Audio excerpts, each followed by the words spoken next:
Psalm 95 orin Dáfídì orí karùndínlọ́gọ́rùn-ún. Ẹ wá, ẹ jẹ́ kí a kọrin sí Olúwa. Ẹ jẹ́ kí a hó ìró ayọ̀ sí àpáta ìgbàlà wa. Ẹ jẹ́ kí a fi ọpẹ́ wa sí iwájú rẹ̀, kí a sì fi orin mímọ́ hó ìró ayọ̀ sí ọ̀dọ̀ rẹ̀. Nítorí Olúwa Ọlọ́run tí ó tóbi ni, àti ọba tí ó tóbi ju gbogbo òrìṣà lọ. Ní ìkáwọ́ ẹni tí ìbí ọ̀gbun ilẹ̀ wà, gíga àwọn òkè ńlá ni tirẹ̀ pẹ̀lú.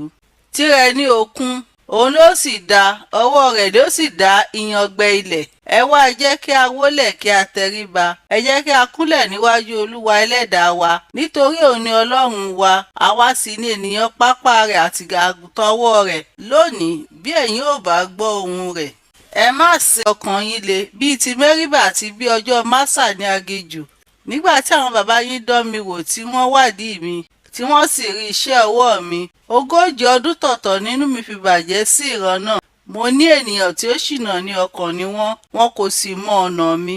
Nítorí náà ni mo búra nínú ìbínú mi pé wọn kì yóò wọ ibi ìsinmi mi.